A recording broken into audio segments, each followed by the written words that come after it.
রাজ্য সরকারি কর্মচারীদের জন্য বড় জয়। বকেয়া মহার্ঘ ভাতার 25% আগামী 4 সপ্তাহের মধ্যে দিতে হবে রাজ্য সরকারকে।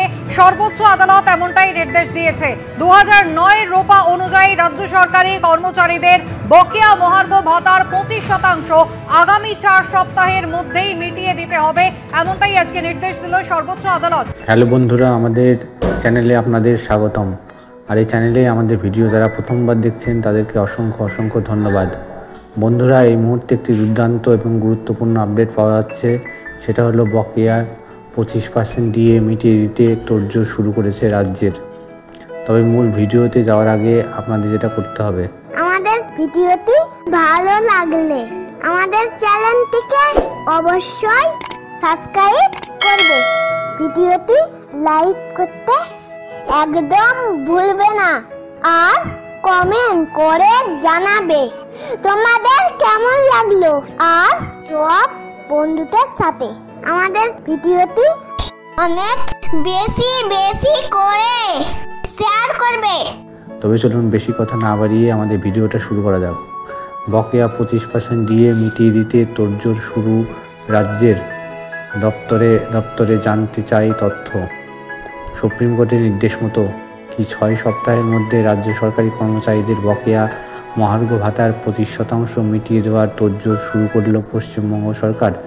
কারণ অর্থ দপ্তর তরফে সম্প্রতি রাজ্যের বিভিন্ন দপ্তরের কাছে চাওয়া হয়েছে যে কতজনকে ডিএ দেওয়া হচ্ছে, অর্থাৎ সংশ্লিষ্ট দপ্তরের কতজন ডিএ পাচ্ছেন তা জানতে চাওয়া হয়েছে।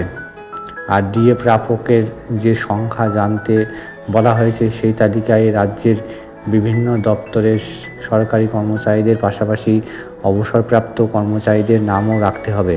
কারণ বর্তমানে কর্মরত রাজ্য সরকারি কর্মচারীদের পাশাপাশি অবসরপ্রাপ্ত রাজ্য সরকারি কর্মচারী তথা পেনশনভোগীরাও সেই বকেয়া মহার্ঘ ভাতার আওতায় আসেন।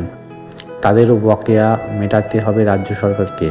এমনিতে সুপ্রিম কোর্টে রাজ্য সরকারের তরফে যে তালিকা প্রকাশ করা হয়েছে তাতে পুরো 100% মহার্ঘ ভাতা মিটিয়ে দিতে প্রায় 42,000 কোটি টাকার মতো খরচ হবে।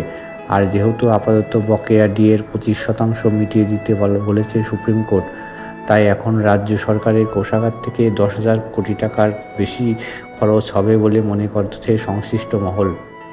রাজ্য সরকারি কর্মচারীদের সংগঠনের নেতাদের বক্তব্য, এমনিতে সুপ্রিম কোর্টের নির্দেশের পর প্রায় 2 সপ্তাহ অতিক্রান্ত হয়ে গিয়েছে। গত 16ই মে বকেয়া ডিএর 25% মিটিয়ে দেওয়ার নির্দেশ দিয়েছিল সুপ্রিম কোর্ট, আর আজ জুলাই হয়ে গিয়েছে। ফলে বকেয়া ডিএ মেটাতে রাজ্যের হাতে আর 4 সপ্তাহ পড়ে আছে বলে জানিয়েছেন রাজ্য সরকারি কর্মচারীদের সংগঠনের নেতারা।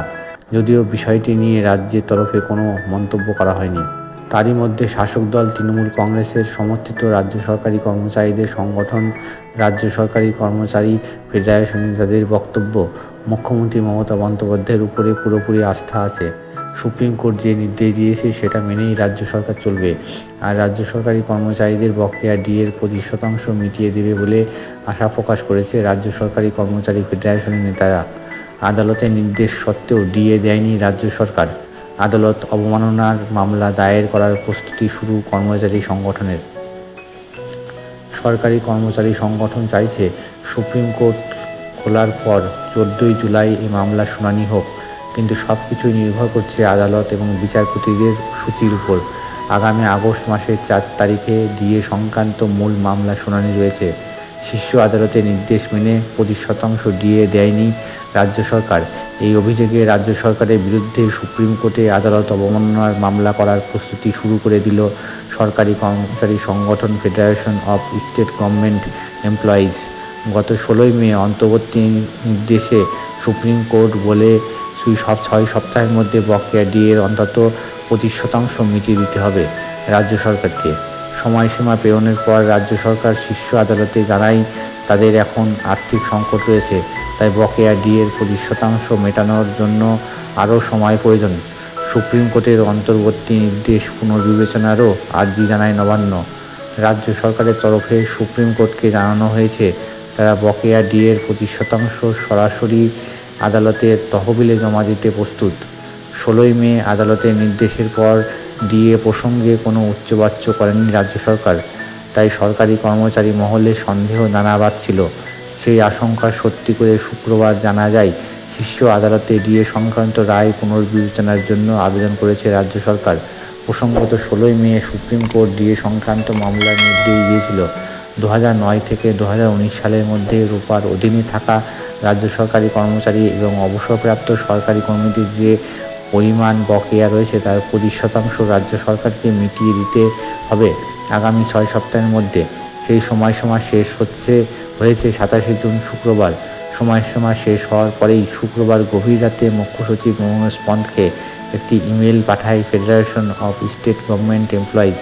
নবান্ন সূত্রে খবর, ওই মেলে লেখা হয়েছে আগামী 1 সপ্তাহের মধ্যে যদি রাজ্য সরকার ডিএ সংক্রান্ত বিষয় নিয়ে কোনো ইতিবাচক সিদ্ধান্ত না নেয় তবে তারা রাজ্যের মুখ্য সচিব এবং অর্থ সচিব প্রভাত মিশ্রের বিরুদ্ধে সুপ্রিম কোর্টে আদালত অবমাননার মামলা করবে। ডিএ সংক্রান্ত বিষয়ে মূল মামলাকারী federation of state government employees সাধারণ সম্পাদক মলয় মুখোপাধ্যায় বলেন, আদালতে দেওয়া সময়সীমা শেষ হয়ে গিয়েছে, তা সত্ত্বেও রাজ্য সরকার সেই নির্দেশ মানেননি।